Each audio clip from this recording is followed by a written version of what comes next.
Welcome into NHL Tonight, first shift, presented by Navy Federal Credit Union for a Tuesday, April the 22nd, 2025. EJ Raddick here alongside Jason Demers. JD, what's going on? Good to have you here. It's a special day. It is. You know why? Why? Because Steve Tronzano is producing today. JD Lindbergh, the great JD Lindbergh, needed a little day, a little breather, and there he is. Down from his ivory tower. Down from the ivory tower, back from Florida. I have to say about Trons, he has two of the cutest young boys you'll ever see. They should be models, those two kids. Thank you, EJ. I appreciate it's what's that. true. You know, I always say it every time I see them. So What happened with JD, by the way? Did something happen to him? Well, why is he not here? Oh well, I think he just he doesn't make his own schedule. They make this. You know how it is. Aren't you involved in the schedule? Yeah, I'm gonna have to look into this. Listen, I like that you're here. Get to the bottom of this. I like that you're here, and I kind of do know why you're here because JD is not here. Yeah. So that's the only reason. Hey, real quick, the podcast on YouTube, we want to plug that for JD Lindbergh, because I know he likes doing it every day. Love that, yeah. Much better than that other NHL unscripted thing that's out there. Terrible. Unscripted was terrible. All your news and terrible movie I feel like Charles Barkley. information. Terrible. It's absolutely awful. Terrible. Hey, listen though, right? We got to get to first things first. Big day, right? There was chaos last night. Yeah, but tons of chaos. Things are changing on the island. That's right. All right, let's get the first thing. Run it. What is it? Give it to me. All right, big news. Just before we came on, the New York Islanders with this tweet.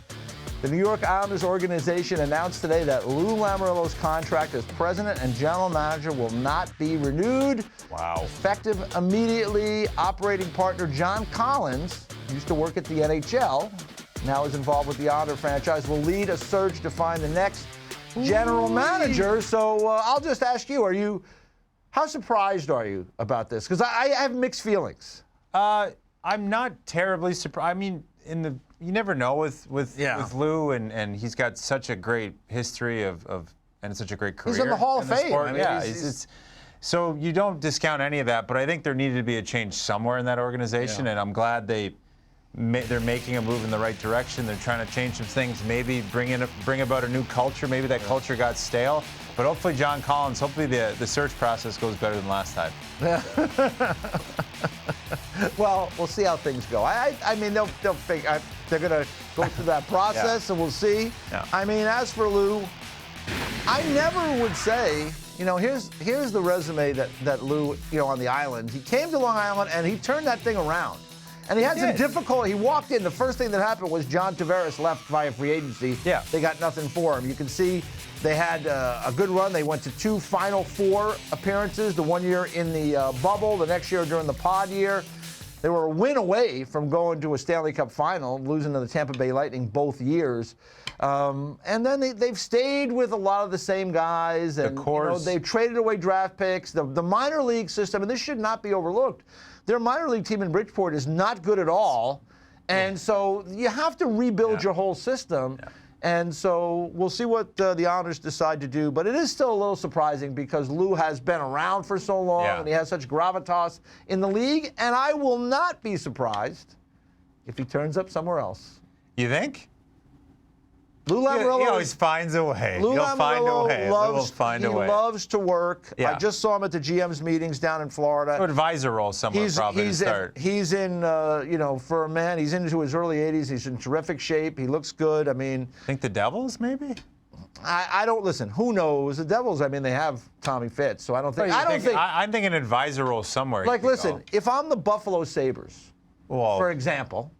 Yeah. Like, that's a phone call if I'm Kevin Adams I want to make. The only problem with Lou as an advisor, Lou is used to running the show. You don't think he could take a back seat? Probably not. But maybe like you said, at this age, he might be more willing to take a back seat, just lend his experience and what he's grown up knowing in the game. And I mean, who knows? If I was a young manager in this game, or if I was someone with a team that was struggling, like Buffalo, Kevin Adams, I'm on the phone immediately. Because I think it's time. As Bill Zito has shown us, veteran voices can be really helpful for a younger manager. And so I wouldn't want to discount that. I don't know what Lou wants to do. Maybe he'll just decide to hang it up. But I didn't think when he left the Devils, he was finished, and he wasn't. And I don't know if he's finished yet. If he can handle being in a secondary role, I think it's worth a call. But I think that's the conversation you got to have with him. Can you do this? That's right. If his answer is no, then I don't think you do it. Then you don't I do don't it. think he's a head guy anymore, but Yeah. I think he can lend his expertise. But to your point, like that core has just gotten stale. They need something. They need to change. The vision needs to change, and hopefully whoever comes in next, starts it, because it's building's in a great spot. Yeah, They building. have some talent there. Yep. They need to rebuild their minor league system because it's not great. But listen, it starts there, and now hopefully John Collins can find a good replacement. Yeah, so we will keep an eye on that. Elliot Friedman had a tweet about, you wonder about what's going to be the story with Patrick Waugh. And here it is. He said he and the hockey operations staff will meet with the new GM when named, and we will see how things unfold then. Now, the question I'll ask you just briefly here as we discuss this, could Patrick Waugh be the general manager of this team? I think, again, the speculation is he could, but is that something he wants to do? Yeah. Does he want to be a head coach? He seems to enjoy being a head coach. He likes being in there in the trenches with the guys. Could he go and elevate himself to a GM role? I don't know. I don't know if that's something that he would want to do, but definitely a guy that I think if you put him up there, he has the knowledge to maybe, and he's been seen firsthand this team this past year. He knows what they need, from being inside the locker room in terms of leadership, players. So I think it could be an interesting thing to entertain for this franchise. The only negative I would say is really, now he did in junior run a lot of things, but as you know, in junior it's a whole different ballgame. You get to control a lot more than you necessarily control in the NHL. But he doesn't have that kind of experience. Yeah. And this is a big job. So it'll be interesting to see what the Islanders do moving forward, and obviously what happens with Patrick Waugh, because he is such a huge name in this business, a Hall of Famer, and was a great, great goaltender, and has had some mixed results as a head coach. So he had some early on in Colorado, did well, struggle with the Islanders, but again, you don't have the players sometimes. That's what happens. Doesn't much matter. The cookie crumbles. There you go. All right. And then we got news today out of Seattle. At least they made it official.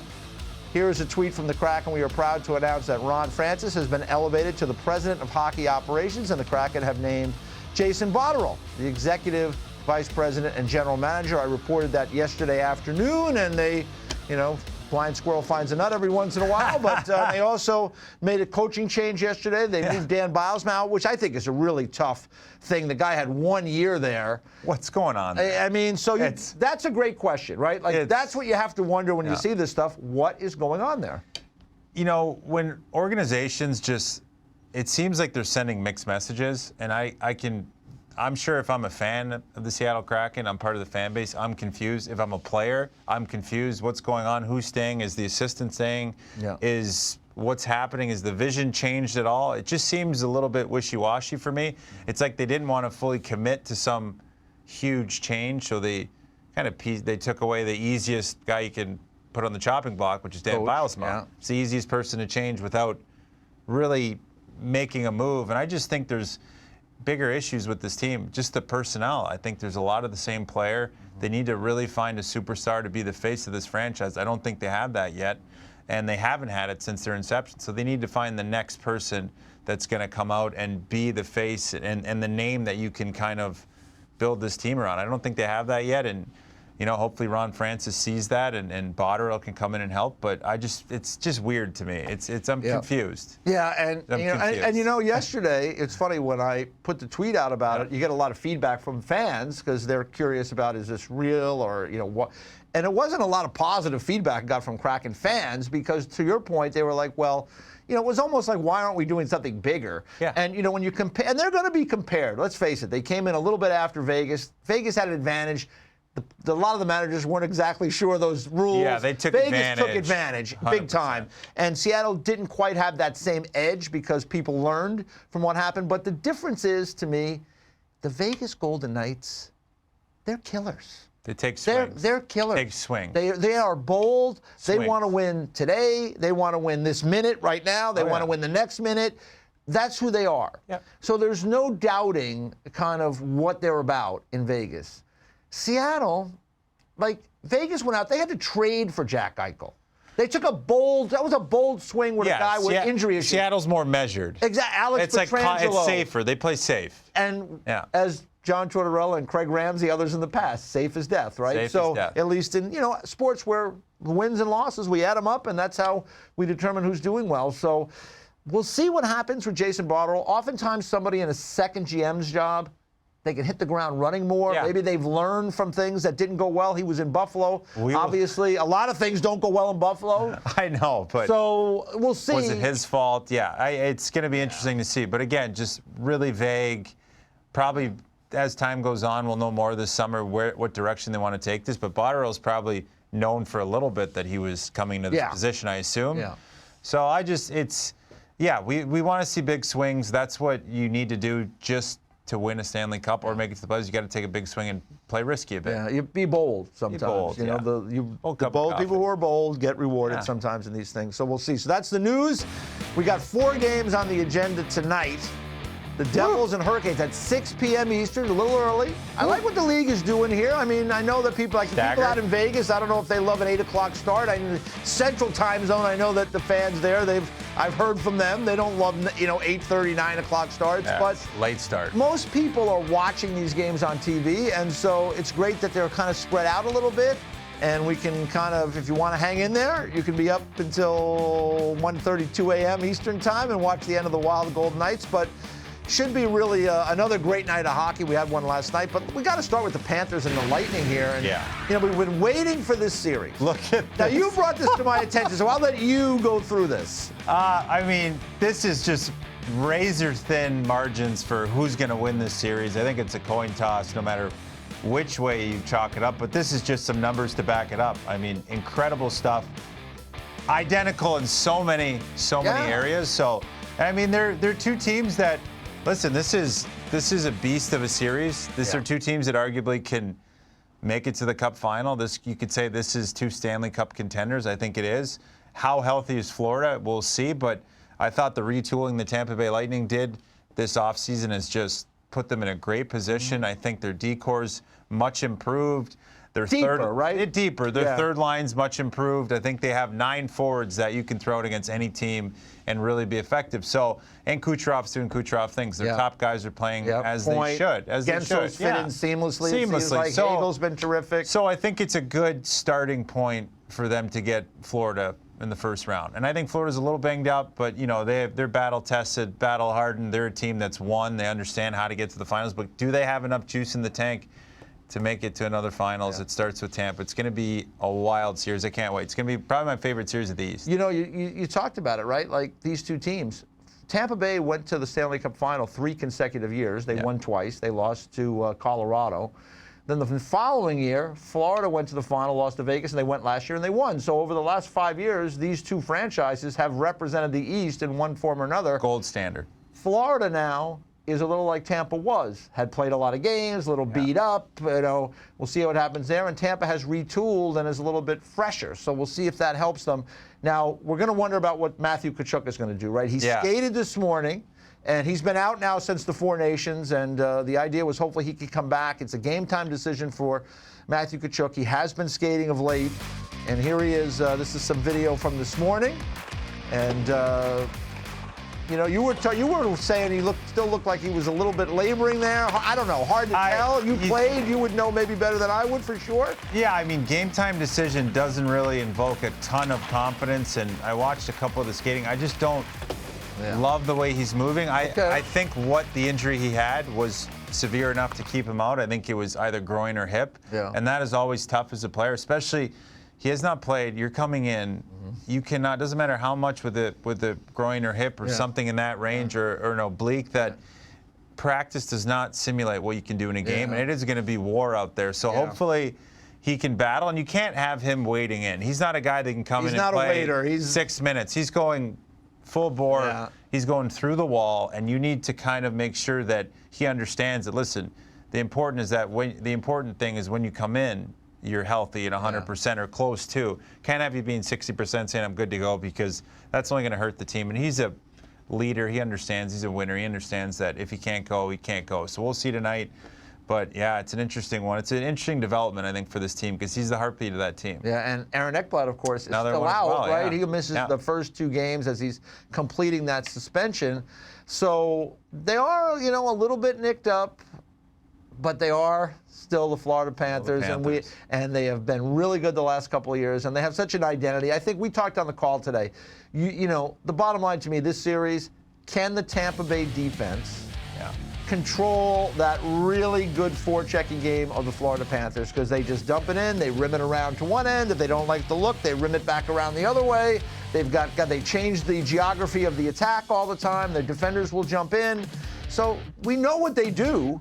Can the Tampa Bay Lightning slow that down and get the game being played down by Sergei Bobrovsky and make it hard on Florida to defend? Well, I think the decor edge goes to Tampa, and then you could probably say the goaltending edge is it's a toss-up, but it's close. But, you know, they bring in Ryan McDonough. Yeah. He's going to be a huge, huge X factor in this series. Here it is. He is going to get some heavy minutes. Yep. He's going to be provided with the task to probably shut down Barkov and give Hedman some breathing room to not have to do it all. And I think they've insulated this decor very well for Vasilevsky. J.J. Moses is another sneaky pickup that can play a 200-foot game. He plays both ways, offensive and defensive. He's very good at moving the puck. So this is a very good decor, and this kind of is something interesting to watch. That McDonough-Chernak deep pairing is going to be very, very effective all series long. They're going to have to really pound on the forward group of the Florida Panthers and make sure that no one's getting into Vasilevsky. They're going to be tasked with some big penalty-killing minutes. So I think this is it's going to be a great matchup. I think they have the edge on the back end and in nets.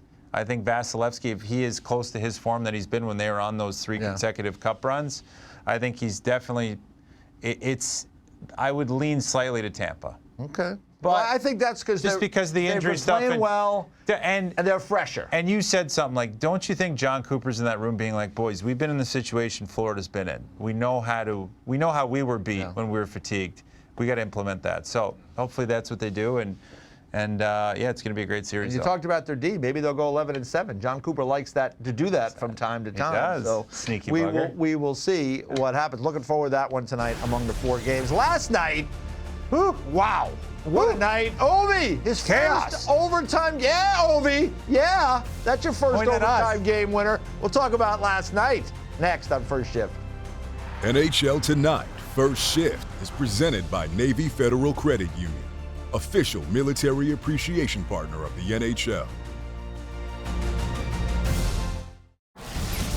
Welcome back to NHL Tonight, First Shift, presented by Navy Federal Credit Union. Oh, boy. Oh, my goodness. We had a wild night last night, JD. This guy. Wild night. Connor McDavid is just... He has risen! McJesus! Well, he's pretty good. Well, that is some little goal right there. Doesn't he just find a way to surprise us? And I love the Selly. Look how pumped he is. They were emotional. This was a roller coaster game for this team. Unbelievable. Roller coaster. But so now it's tied. They had come back. They were down 4-0. They get a tie, and now here we are, the last minute, and then this crazy play, and then Deneau with like a knuckler. Gotta back check. Gotta take care of your own end. Look at Ward Fogle. He was on the Oilers last year. Look at the back check. Leon just a little late. And that's just unlucky, but listen, I think the better team for the majority of this game. Look at that. You make your own luck in the NHL. Hey, you're right. The back check a little slow, and Fogle got to the spot. Great former Oiler. They were detailed all game. Yeah. Right? He got there, and then that little knuckler, which is, but listen, they outplayed, dominated Edmonton for 40 minutes. Yep. But probably 39 minutes, 55 seconds. That's right. They scored late in the second. And then that's the thing, though, that I think they should realize for the LA Kings is Edmonton's never out of it. When you got Connor and Leon, you're never out of it. No. And they just willed the team back in. They got some depth scoring. And then LA took their foot off the gas a bit, but they played a near perfect game for 40 minutes, and then that's how quick Edmonton can turn around. So a lot to love in the Kings game, and I think they'll tweak those things. And I think Darcy Kemper didn't have his best game, but for the Edmonton Oilers, I thought they were an emotional wreck last game. They were bad penalties, bad egregious turnovers, and defensively they kind of had some big miscues. Every time they made a mistake, it was huge and it was apparent. I think they really got to clean that up. Because the Kings were just waiting, and they were just very detailed, staying in their structure, playing as a unit of 5, and It's going to be a long series, though. That's when you're missing Matthias Ekholm, right? Huge. Well, yeah, it's big not having him, and he's a huge piece. They could have used a couple other guys that haven't been there all year, of course, the Brobergs and the Hallways. Yeah. But you said it, they're just not as quick. Yeah. Hey, one of the guys that was speeding up the ice against them last night, Warren Foegele. Like Foegele and Holloway and Ryan McLeod, right? Those guys were fast. They brought little extra speed to go along with obviously McDavid and the guys they have there. They were really fast last year. Not quite as fast this year outside of the big guys. Yeah. So, we'll see where it goes. It was a crazy... It's going to be a close series because I think the edge that L.A. has with their home record, I think Edmonton, it's going to be a almost blew that home ice. I know, that's the thing, but they found a way to win. They Drew Doughty said it afterwards. He goes, it would have been a bloop game to lose. Exactly. So, anyway, the Kings get a win. But it was one of 4 great tight games last night. Early in the night, the Washington Capitals... I mean, I thought the Montreal Canadiens were like way out of their depth when I watched early this game. The Capitals were big, strong. They were pushing them around.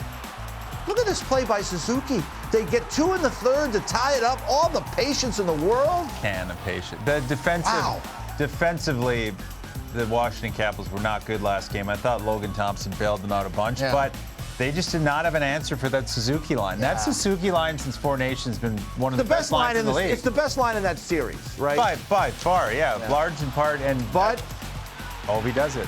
In overtime, and just all the details, right? An icing play where Laine had it in the neutral zone, didn't get it deep, puck went back in the zone. They tried to make a pass up. Goulie's pass missed Laine. Icing. And then you got, Laine out there, not a great defender. You got Demidov, who's terrific, but he's played 3 NHL games. Oh, Hudson. Then, Hudson's a great player, but now he's got to try to, a learning experience. We talked about that face-off, like, he got kind of picked out. Like the defenseman, he's on the wall. He's got to make a decision where he's going with Ovi, and it's a learning thing. Lane Hudson will learn, and he'll figure it out. Yeah, I thought he was great. Tested heavily in that first game. I thought he was great. 2 assists, but on those, when you have Ovi coming over the top, it's known around the league. Like if you're that defenseman on the outside, you have to sprint to him to mark him. You cannot let him get a step. You're not playing for the win or the loss. Yeah. You're strictly playing to get to Alexander Ovechkin, because if he gets over the top, chaos ensues, and after he doesn't get to him, then he has to take the long way around. Here it is. Yeah, we're gonna see the goal here. Yeah, and then Patrick Laine swipes at it. Yeah. He's got to build the wall to not allow Ovi to the net, and I just think it was just a mess off the draw, just lack of coverage, youth. But if I'm the Canadians, I'm in that room. Yeah. That's a heartbreaker, but you're confident that you can skate and play with this team. Where everybody was saying sweep 5 games. Yeah. I know you took them as your upset. Montreal. But I just like the way they've been playing, and I don't like the way the Capitals have been playing. Yeah. But Logan Thompson was good. He played well, came back from injury, played very well in the game, so that was a big plus. And, I got to give the Montreal Canadiens a lot of credit, because this is truly a battle of styles. Yeah. The Washington Capitals are big, strong. They were trying to work over those guys. They had Lane Hudson along the wall. They're working him over. Well, scrums after every whistle. Mark Messier comes on in between periods and says, stay out of the scrums. You're not going to win the scrums. Exactly. And that's true. I mean, they have to play to who they are. Let the Capitals maybe take the odd penalty, because that's how Ovechkin scored the first goal, right? Out of a scrum, Goulet tried to go in and defend Lane Hudson, and it got the extra penalty. Washington scored on the power play. Montembeault was good, and in the end, it was a really good game. There. Yeah, and I think, you look at Ovi, we all thought, did he run out of gas? He certainly did not. No, he played very well in the game, and kudos, Sean McDonough and Ray Ferraro called the game. They nailed the end. Sean McDonough was talking about Ovi's never scored an overtime goal, and he scored. And then Ray pointed out, when the jinx is fun, right? Yeah. Well, listen. That's the job, is to give those notes in a game, because it is a note. Everybody knows Ovechkin. They're looking for Ovechkin to score that goal, and he's never done it before until last night. And then Ray pointed out Laine and Demidov stuck out there on the icing, and that proved to be problematic as well. Not a good matchup. Yeah, so we talked about it. I'd get Demidov away from Laine. I would put Laine on a different line. Yeah, Laine and him need to be separated. It's kind of stymied him, and it's stunted him a little bit, because that game 1 he wasn't with Laine, and he was electric. Yeah, so anyway, we will see where it goes from there, but let's get on to Dallas and Colorado, because this one went into overtime, and Colin Blackwell with his second playoff overtime game winner, one more than Ovi. Kids at home. This is a trademark shoot and follow, and you will be rewarded. Look at Blackwell, turn, follows the puck, don't drift, get to the good hard ice, and you can see Miles Wood not doing that as a forward, as well as Eric Johnson not going to the puck, not drifting away, and that's where you score the goal. So I thought he played a fantastic game. That's another series like Florida. Look at that. I love that. I love the great pictures. He comes into the lineup too. Yeah, scratched in game one. Yeah, comes into the lineup, plays great on the penalty kill, provided a spark, some grit, and then scores one of the biggest goals, if not the biggest goal of his career. Yeah, right up there. So Peter DeBoer shuffled his lines a little bit. I mean, Dallas is behind the 8 ball. No Heiskanen, no Jason Robertson, but I think watching the game, like they just competed really, really hard, and they were in the battle. Colorado's got a great team, but Colorado's got the back end of their defense is an area we talked about it coming into the series. It's an area that you can maybe take advantage of. You're late in the overtime, and there's Eric Johnston out there, and Eric is listen, he's a great player. He's had a great career. He's won a Stanley Cup. But he's at the end of his career here, and he's trying to deal in transition. You see he goes down, and he just can't get there. Yeah, and that's the problem. That's why guys don't play forever. Don't leave your feet also. Yeah. I mean, but that's the thing. You played the position. Speed coming at you like that, it's disorienting, especially for a guy like Eric Johnson's game right now is in the D zone, close contact, finish my check, get my hand on you. Yeah, be good defensively and be solid. And he does that, but when he has got to handle speed there, and there's a lot of guys like that, that's where you have a challenge, and it's unfortunate, but that's how the games are won and lost. Well, and this is such a tight series, but again, I think Colorado goes in, they get the split. That's what they wanted. They could have got 2, and it would have been danger zone, but they're going to their arena, which they're a fantastic home team this season. Yep. Nathan McKinnon's fantastic at home. They play better there when they get their matchups.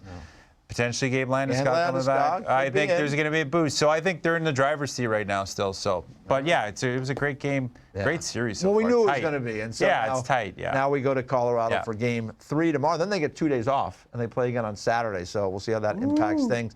Last one, St. Louis and Winnipeg. And I don't know, if you're not watching this series, another great series, you better get on it, because there's Kyle Connor who has the game winner in back-to-back games. How does he find that ice always? He's smart. He's in that quiet ice, and just that line. I mean, Mark Scheifele's been a beast in this playoff series so far. But this is I think vicious. I think people didn't think it would be this tight of a series. I know it's 2-0, violent, but it's violent. Let's call it what it is. Oh yeah. Did you see Logan Stanley hit Cairo at the blue line last night? Killed him.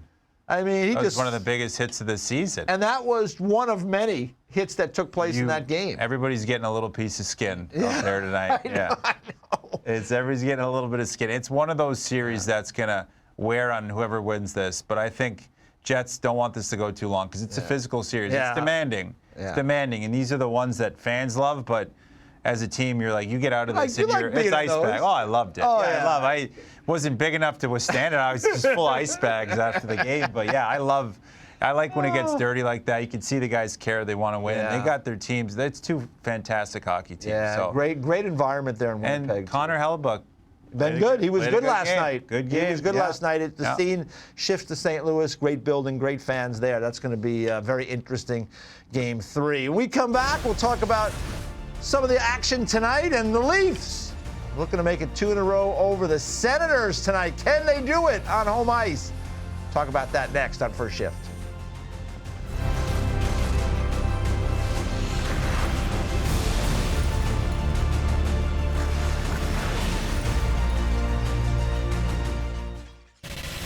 Welcome back to NHL Tonight First Shift, presented by Navy Federal Credit Union. And we got Game 2. The Leafs and the Sens, the Battle of Ontario. They were mixing it up. That guy right there, Stolarz, that one went in, but he was terrific in the game. Leafs power play, 3 power play goals. Senators taking too many penalties. Have to clean that up tonight as 2 teams meet in Toronto. Yeah, Ottawa needs to check the emotion and then also fix their penalty kill, which wasn't good all season long. stopping shots from the slot, but You they said were passive, abysmal. I believe, was the word you passive, used. too much space. You can't give that many skill guys and that power play. You can't let them feel comfortable, and that was so apparent in the game. William Nylander had all day on the half wall. You can't allow that. You know Mitch Marner's the top guy. He's not a one-timer threat per se. He'll get some shots through and sift them through, but you got to be aggressive. They a little bit near the end of the game, they started being aggressive on the forecheck, and once they entered the zone, but I just think it was unchecked emotion. I think they were just a little bit too squirrely. I know some of the penalties weren't great, but listen, that one's not a penalty to me. Right, let's get to the penalties, though, because That was a turning point. It is my least favorite thing to do is complain about penalties, because at the end of the day, we all have adversity in life. We have to overcome it. 100%. Sometimes, like you played. I always say it's about how the game is being officiated. You have to read the room. It was pretty obvious to me, especially after that penalty, That was right? light. But after that penalty, it's like, hey, this is what they're calling tonight. We better dial it back. But like Tim Stützle, I think, had 9 hits in the game. Like, it's nice that he's hitting, but around, he's got to score goals. But like, that's not really who he is. But they have 12 guys with no playoff experience, most of which are their top guys. They were excited. They got ahead of themselves. I think it's on Travis Green to calm them down, rein in the leash. After that first period, I'd been like, rope him in a little bit. And Claude didn't have his best game, I thought. But again, if you're going to be physical like that, I'm all for it. Got to have a good penalty kill. Yeah. And I played on some teams where we were very dirty. We played on the edge, but our penalty kill was so good that we didn't care. Yeah. You don't care? Okay, we'll play on the penalty kill. A couple of them. My last San three. Jose? I mean, San Jose, Arizona. I was always on a good penalty That's right. kill. Arizona with my guy Scotty Allen. Yeah, it was one of your very favorite good. guys, coaching in Washington now. They had a very stout had the penalty number kill. 1 penalty kill. Yeah. For 2 years in a row. Yeah, Scotty, so, terrific job. But when you have that, you can kind of play on the line. But when you've been bad all year and you haven't fixed anything, and it didn't seem like the game plan at all for Toronto's power play, or they must have saw something in the tape that made them defend in that weird triangle, giving them passive triangle. But sorry, not triangle, diamond. But it just wasn't good. So I just think, but 5-on-5, they were great. Yeah, I was going to go to next is like, and that one of the goals was 5-on-3, so I mean it's always harder 5-on-3, but they got to be better. But 5-on-5, they were very good. Stolarz was excellent for Toronto, and here's the numbers. Looking at they shot attempts in the game. Stolarz was fantastic. Really he good. did the job that they wanted, and Ullmark was not good. Yeah, he's got to be better. He's got to be better, and he's struggled in playoffs. We've seen that past, I think, 10 games straight.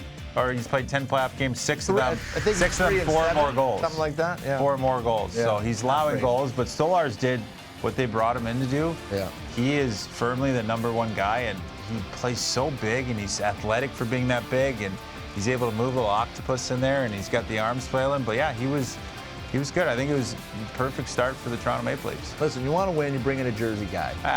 Here we go. You bring in a guy from New Jersey. Take care of things for you.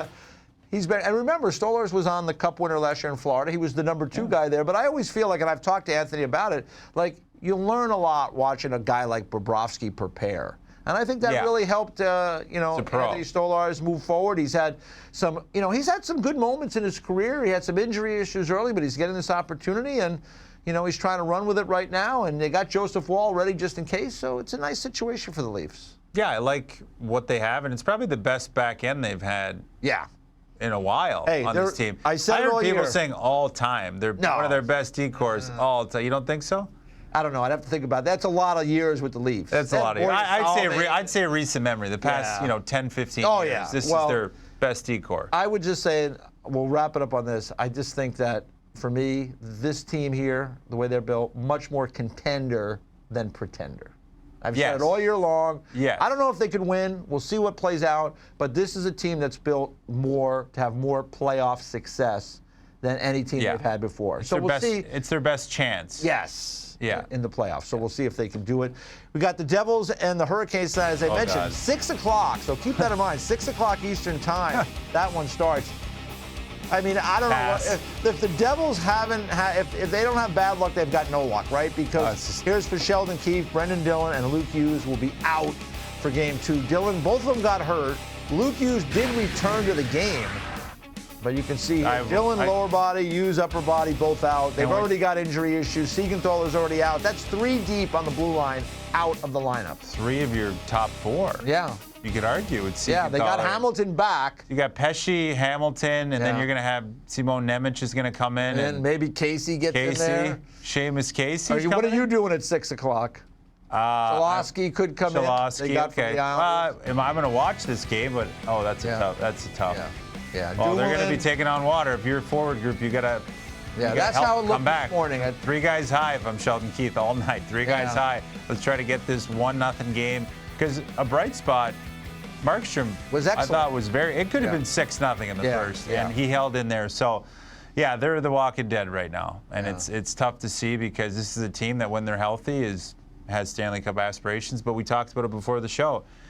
It's about managing your health and getting lucky. Not getting hurt, like missing those waves of injuries that can really hamper your chances at winning a cup. And this is definitely going to be tough to come out against a Carolina Hurricanes team that is firing on all cylinders right now. Those deals, the Stankovins and the Taylor Halls, those were trades that people kind of scoffed at because they had to get rid of Mikko Rantanen. They had their fingerprints all over that game. Yeah. So. Yeah, they play. Tough sledding. Listen, Stankoven has been a really helpful addition. He fits into that team. He wants to get on the forecheck. You got to right? play the Brendan Moore system, right? Yeah, and there he is, gets a goal. He just played very, very well for Carolina. How'd you like Freddie? Played well enough. I mean, in the third period, the Devils pushed a little bit. He made some good saves. That's going to be the thing for me with Carolina, right? Moving forward, Freddie S. is a little older. He's had injury issues. Last year in the playoffs, they were in that last game against the Rangers. They outplayed the Rangers. Freddie Anderson didn't play well. They ended up losing that game. Rangers rallied, win, and that was the end of the series. So that's my worry for the Carolina Hurricanes. But he was good in game 1. I think at some point we'll see Kochetkov probably in there as they try to manage Freddie as they go through the playoffs. But we'll see. They got to take advantage right now. The Devils are a wounded animal. They've got to take advantage, right? Yeah. Right. They're a wounded duck right now on a pond. Yeah. So we will see where things go. But Devils and Canes at 6 o'clock. And we got the Vegas Golden Knights late tonight against the Minnesota Wild. And I thought that was a great game the other night, game 1. How about this play by Hurdle right in here? It takes that puck off Faber and then just buries it. RVH. Yeah, well, that's another story. But Hurdle's been hell. Like last year, Hurdle was. They got him from San Jose. He was dinged up. Then when he came back, he looked like he was not in shape. Didn't really know his teammates. Now he is, he's Tomas Hurdle that we know. He's a playoff performer. And so you got Eichel, Hurdle, Carlson, Nicky Waugh, one of my favorites in the playoffs. 4 deep through the middle. I was looking at their ice time. Their shift times, that nobody was lower than 39. No one is higher than 51 seconds. That's a great window for 18 skaters to be in. Everybody's part of it. This is a really tough team. Like Minnesota played well, and Minnesota could beat them. I mean, I don't know. They're top heavy, Minnesota. Yeah, because they got really high end guys at the top. But 100%. But Vegas they're deep. Well, you see that line, the shift length. That's buy-in by a team. But yeah, Minnesota gave them all they could handle. I think Minnesota surprised them. But again, Minnesota, that top line is very dynamic. They're very hard to contain. It's hard to match up against them. I don't know. Their decor, they have a great decor of 6, but I don't know if there's a pairing that can really shut them down completely. So you got to kind of mitigate the disaster a little bit, make sure that they stay on the outside. But yeah, it's a team that believes in Minnesota, and if I'm a Minnesota Wild fan or the management group there, I'm looking at this team being like, we're one big swing away from being a Stanley Cup contender, winning the cup. Because I feel like they're not as deep as Vegas, but they gave them all they can handle because their top guys are very good and their back end is good. Especially Zeev William came in, thought he played a serviceable game, 13, 14 minutes. I think he's going to play more tonight, too. I think he'll start getting more because as he gets more comfortable, I mean, listen, you're a young kid. Your first game in the NHL is tough and nerve-wracking no matter what. First game in Vegas, Stanley Cup playoffs, and you're coming out there for your hot lap by yourself. He looked like it was a little bit nerve-wracking all game, but I thought he handled himself very well. Commendable game for coming in that sequence, that game, and the pressure that was in that game. And I thought he defended well. He did some good things. Moved the puck well. And, he's on the first power play unit. They didn't get a ton of power play time. Vegas doesn't take many penalties. So, there you see a look at the ice times. But at the end of the game, when they were down a goal, he was on the ice. He will be, though. And, that shows you they have confidence in this young guy. So to your point, I think this is a team that next year with some cap room, maybe add a piece. I wonder I don't think they really sold in on Marco Rossi. He didn't play a ton in that game. I think that he's a guy that might need to change the scenery, but maybe I think he's a great player. I think he's a really good player too, but I just don't know if there's belief there. Like he was a high draft pick. He had some injury issues, some health issues, but like in a game like the other night, he ended up, I think, playing about 12 minutes in that game. They were heavy on Eriksson Ek, who played like 21, 22 minutes. So we'll see how it plays out. Kaprizov, unbelievable. Like he does that 10-2 skating where he open like it's almost like Ulf Dahlin when I was younger did that and just crazy. Yeah, that line and Matt Boldy too does not get enough credit. He's very underrated around the league. He's a very good player and it was 4-2, 1-2, but it was a tight game. Yeah. Tight game. Empty netter at the very crushed some parlays, that's for sure. Yeah, that's for sure. Yeah, no doubt about that. But it's gonna be a great series. This I think now. But I think I'm interested to see how Vegas responds because even though they won, I think they're now like, okay, this is not gonna be a pushover team. Yeah, we gotta play. No question about it. So I'm looking forward to that one. I will be up late watching that one tonight from the couch Fortress. Tonight. I'll be sleeping. Who knows if I'll be sleeping at all? I might just stay up for the whole playoff. Love that. Crazy. All right. Hey, you mentioned the parlay. Ooh. We've got one coming up for you next. So. Bring your wallet. First shift. Or get off your wallet. Rolls on. NHL Tonight, First Shift is presented by Navy Federal Credit Union, official military appreciation partner of the NHL. DraftKings Sportsbook is an official sports betting partner of the Stanley Cup playoffs. And this week, new customers can bet $5 and get $200 in bonus bets instantly. Download the app and use promo code FLY when you sign up. DraftKings Sportsbook. The crown is yours. It is time now for the top line presented by DraftKings Sportsbook. And with that, we bring in, again, our producer, Steve Tronzano, pinch hitting here for JD Lindbergh. JD has had a lot of success on the parlay this year. So I turn to you, Steven, and I say, what do you have? I'll tell you what, JD's got nothing on me right here. Okay. All right, we'll find out. We'll find out. Yeah, my rookie shift here. But listen, I think I got something you can't refuse. Okay. So Robert, give it to us here. Okay. We're going Hurricanes first to 5 shots, minus 215. Okay. Kucherov, first goal scorer, plus 1,200. Golden Knights, first period puck line at under a half, so plus 130. So a total plus 4,280 is a pretty nice number. For $10 to get 428. I tell you what, folks at home, I'm going to DraftKings right now and placing that bet. Really? Yeah. Okay, I don't know if you're allowed to do that. I'm not? Yeah, you might not be. You might want to, listen, we're only on TV and also on a podcast, so who will find out? Yeah, no one will find out. Yeah, so you might want to keep that in your hat. You're reminding me a little like Jimmy Rutherford. Well, we'd love to have the Hughes brothers, but, that might be tampering. EJ, let me bring you through why. All right, go ahead. Some of these numbers here, right? Most shots per game in the regular season. Look at where Carolina is. 31.7, right? That's correct. All right, Spencer, do me a favor. Move forward to that first goals of the regular season. Okay. Let's see what you got next. That's good logic. Look where Nikita Kucherov is here. Wow. Look at this, the logic. He's not just throwing it at the wall. Well, he's got Lawrence Goldstein. I'm sure he's like a puppet master back there moving Steve's mouth and his arms right now. So, what else you got? That's actually accurate. One more for Spencer here. Take a look where the Golden Knights are. Yeah. Yeah, they are good in the first. Minnesota. Yeah, there's some good reasoning behind this. Surprised you wouldn't go with the Lightning playing tonight as well with. Why wouldn't you? Well, you. What? All right. What about the Minnesota Wild? What's their differential? +2. +2. There it is. For Minnesota Wild. So yeah, that makes sense. It all makes sense, Trons. I got to say, I'm very impressed. Of course, like I said, it is Lawrence. Lawrence Tronzano. Lawrence Goldstein. Lawrence Tronzano. They merged together. He's working the machine back there.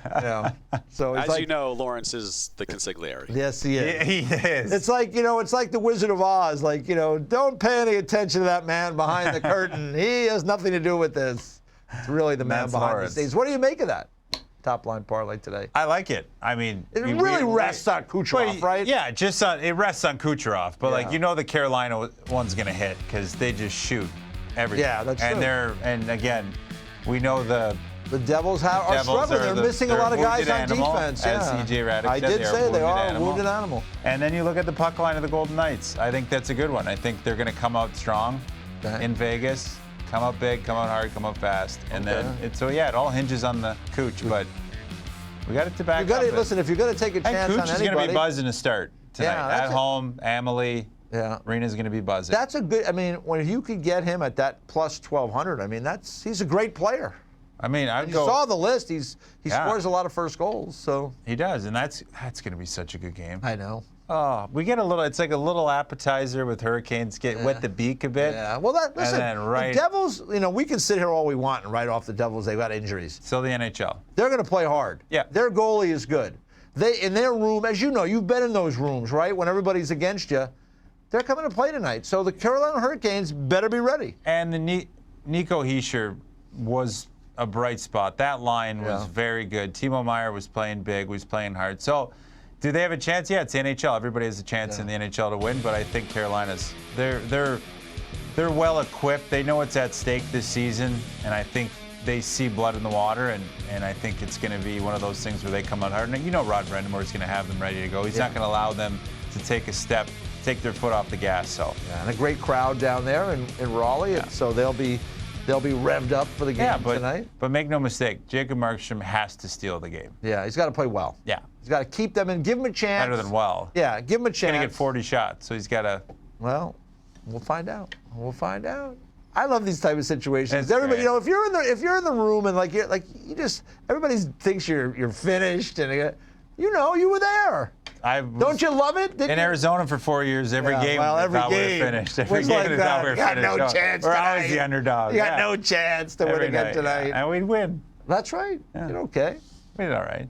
We had my guy Scotty Allen there helping you out. Scotty Allen, yeah. Cam Dineen. Get him in the my lineup, guy. Oilers. Yeah, the Oilers. What are you waiting for? Get him in there. Josh Beck, Cam Dineen all day. Yeah, we love that. All right. Jersey boy. Jersey. Got to get a Jersey guy if you want to win. All right, NHL Now is coming up next. We will be back with you tomorrow. A lot of great hockey tonight.